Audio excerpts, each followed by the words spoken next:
She didn't ask questions. She delivered a verdict. In a moment that stunned the room, Jasmine Crockett went straight at Pam Bondi, accusing the DOJ of protecting corruption, silencing journalists, and covering up ties to Jeffrey Epstein. Right to her face. What happened next exposed just how deep this fight really goes. That alone tells you everything you need to know. It's expired. Gentlelady is recognized.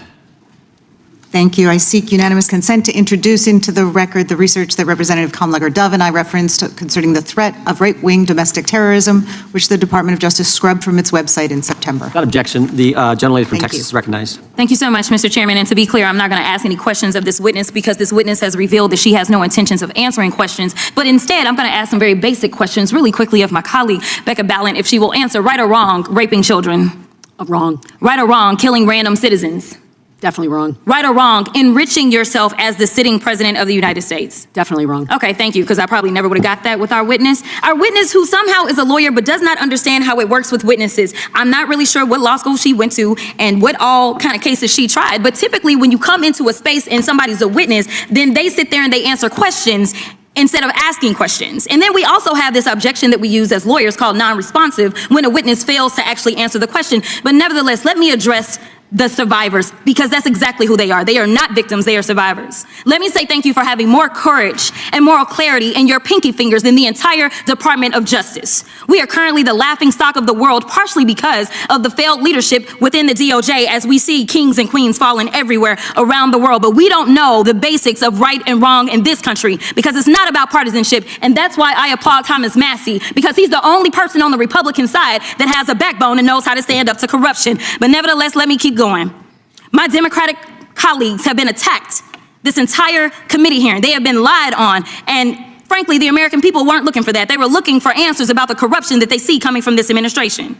In the written testimony of this witness, of this particular witness, she stated that when she took office, she had two main goals. The first was to end the weaponization of justice, and second, to return the department to its core mission. Not only have you lied about both, you've intentionally done the exact opposite. You're spending more taxpayer resources arresting journalists than you are prosecuting pedophiles and creeps. In fact, your boss, the President of the United States, stated that this administration, quote, took the freedom of speech away. And at your direction, DOJ has arrested Don Lemon and Georgia Fort. And I might add that y'all actually had a judge that rejected y'all for trying to arrest Don Lemon before, just like the grand jury rejected y'all as it relates to Senator Kelly, just like a grand jury rejected y'all as it relates to Senator Slotkin, just like the case against Tish James was dismissed and the case against Mr. Comey was dismissed. I completely don't get how it is that you're sitting at the top of DOJ, because you don't seem to be good at your job. You're spending more taxpayer resources arresting these journalists. In fact, we know after Georgia Fort and Don Lemon were arrested, we know that there were homes of journalists that were raided. We know that threatened prosecution against students protesting your actions and forced tech companies to remove apps used to track ISIS activities. But let's circle back to you protecting pedophiles and creeps, because I want to talk about the president and his possible involvement with Jeffrey Epstein.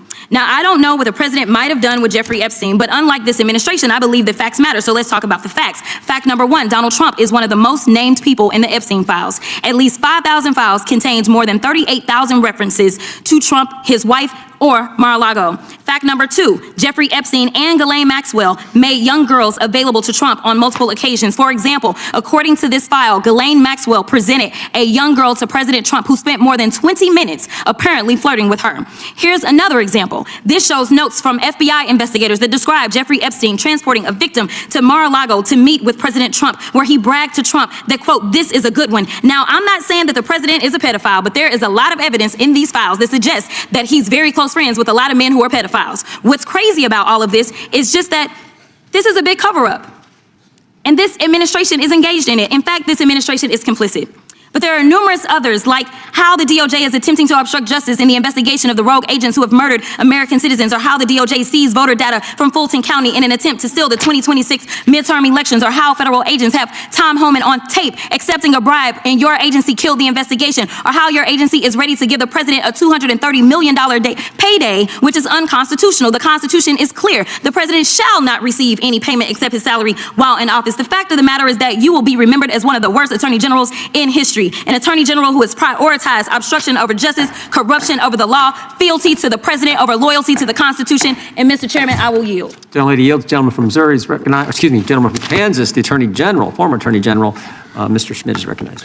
Thank you, Mr. Chairman, and General Bondi, thanks for being here. Did you have anything you wanted to say before we talk? I do. Thank you, Congressman. Thank you, my friend, for many years. I find it interesting that she didn't even want to try, Congresswoman Crockett, to ask any questions because she certainly did not condemn her leader, Hakeem Jeffries, for taking money from Jeffrey Epstein after Epstein was convicted.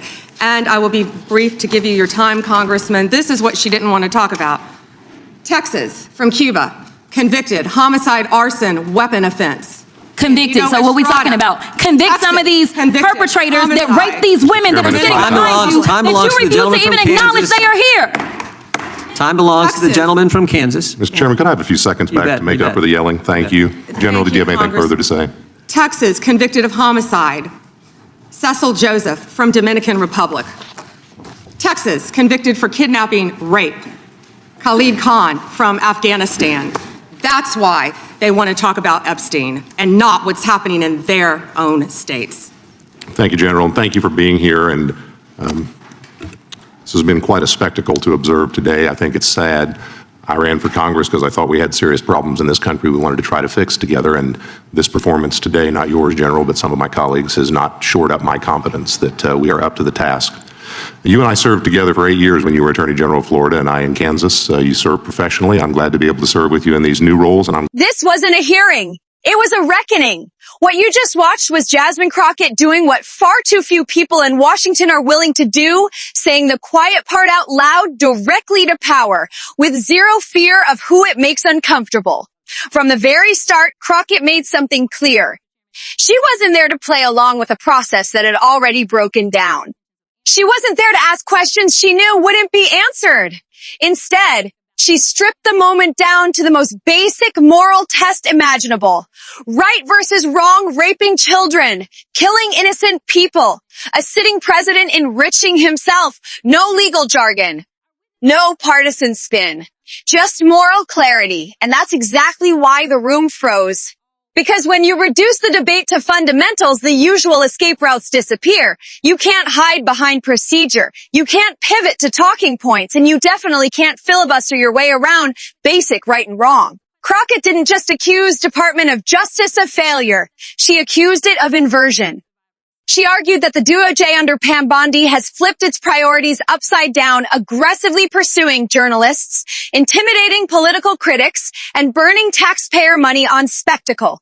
While serious crimes, especially crimes involving powerful people, are ignored, delayed, or buried, that's not a small charge. That's an accusation of systemic corruption. And then Crockett went where Republicans absolutely did not want this hearing to go. Jeffrey Epstein. She didn't make sweeping claims. She didn't speculate wildly. She emphasized something Republicans love to say. Facts matter. And then she laid out those facts, documented references, associations, files, and long-standing questions involving Donald Trump and Jeffrey Epstein. Notice what she did not say. She did not declare guilt. She did not accuse Trump directly of being a pedophile. Instead, she said something far more dangerous to the establishment, that there is enough evidence to demand real scrutiny, and that this administration appears determined to prevent that scrutiny from ever happening. And that's the moment this became explosive. Because the response from Bondi wasn't accountability, it wasn't transparency, it wasn't even a denial grounded in facts. It was deflection, pivoting to crimes committed by undocumented immigrants, dragging unrelated cases into the conversation, and reframing the hearing as a culture war shouting match. That move is telling. When the conversation shifts from, did the odd job protect powerful people, to, what about crimes in your state? That's not defense, that's avoidance. Crockett also made a point that should terrify anyone who values a free society. The normalization of arresting journalists, raiding homes, threatening students, and pressuring tech companies, all while claiming to defend law and order. History has a word for that pattern, and it's not democracy. The most striking part of this exchange wasn't the yelling or the interruptions. It was the contrast. On one side, a lawmaker demanding consistency, that the law applies to everyone, including presidents. On the other, an attorney general who appeared far more comfortable listing crimes than answering questions about her own department's conduct. And when Crockett said Bondi would be remembered as one of the worst attorneys general in history, that wasn't just an insult, it was a warning. Because institutions don't collapse all at once. They erode when leaders choose loyalty over law, silence over truth, and power over accountability. This wasn't theater for Jasmine Crockett. It was a message to survivors, to journalists, to whistleblowers, and to anyone watching who still believes the Constitution is supposed to mean something. The question now isn't whether this moment mattered. The question is whether the American people will demand answers or allow this kind of moral failure to become normal. Because once that line is crossed, history shows it's very hard to come back.